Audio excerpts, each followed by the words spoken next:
Hi friends, welcome back to just 3 minutes channel. So shoot అయితే ఎప్పుడే అయిపోయింది, Sunday shoot కూడా. సో పెద్ద మీరు అనుకున్నంత ఎక్స్ట్రీమ్ ఫైర్ అయితే లేదు. ప్రోమో ఆల్రెడీ వచ్చుంటుందేమో అనుకుంటున్నాను ఈ వీడియో అప్లోడ్ చేసే టైంకి, సాటర్డే ప్రోమో. అండ్ ఎలిమినేషన్ అయితే నేను ఆల్రెడీ ప్రెడిక్ట్ చేసినట్టే బేబక్ అయితే ఈ వారం హౌస్ నుంచి అయితే ఎలిమినేట్ అయిపోయింది. సో మనకి రీజన్స్ అన్ని తెలుసు. ఆల్మోస్ట్ మిగతా ఇద్దరు లైక్ మణికంఠ అండ్ సోనియా అయితే ఎంతో కొంత ఇంపాక్ట్ క్రియేట్ చేశారు. అండ్ మిగతా వాళ్ళకి ఫ్యాన్ ఫాలోయింగ్ అయితే ఉంది. సో పృథ్వీకి మాత్రం ఓట్స్ అదొకటి మాత్రం, అంటే పృథ్వీ కూడా సీరియల్ ఫ్యాన్స్ ఫాలోవర్స్ ఉన్నాయన్న ఇన్ఫర్మేషన్ వచ్చింది. నాకు పృథ్వీ తెలీదు పర్సనల్ గా, బట్ మిగతా వాళ్ళు చెప్పడం బట్టి సీరియల్ ఫ్యాన్స్ ఫాలోవర్స్ అయితే ఉన్నారు. అండ్ బేబక్కకి అంత ఎక్కువ నాన్ సోషల్ మీడియా ఫాలోవర్స్ లేరు. అండ్ తను కూడా యూఎస్ ఇన్ఫ్లుయెన్సర్.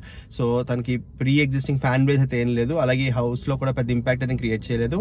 సో బేబక్ అయితే మన హౌస్ నుంచి ఎలిమినేట్ అయిపోయింది. మండే 2 PM కి ఖచ్చితంగా ఇంట్రెస్టింగ్ జరుగుతుంది. ఎందుకంటే వాచ్ పార్టీ పెట్టారంటే ఖచ్చితంగా నేను స్పెషల్ గా ప్లాన్ చేస్తా ఉండొచ్చు. సో దాని గురించి అప్డేట్ వచ్చిన వెంటనే చెప్తాను. ఫస్ట్ టైం చూస్తున్న వాళ్ళ ఛానల్ సబ్స్క్రైబ్ చేసుకోండి. అండ్ అలాగే వీడియో లైక్ చేయండి, షేర్ పెరుగుతుంది, రీచ్ పెరుగుతుంది.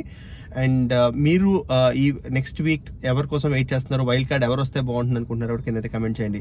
మోస్ట్ లైక్లీ ఎక్స్ కంటెస్టెంట్స్ నుంచి కొంతమంది వచ్చే ఛాన్సెస్ చాలా చాలా హై. నేను ఆల్రెడీ చెప్పాను కొన్ని పేర్లు, శోభా శెట్టి, టేస్టీ తేజ అండ్ అలా యాంకర్ రవి, అలా కొంతమంది పేర్లు అయితే వస్తున్నాయి. సో వాళ్ళు ఎవరు వస్తారనేది కూడా చూద్దాం.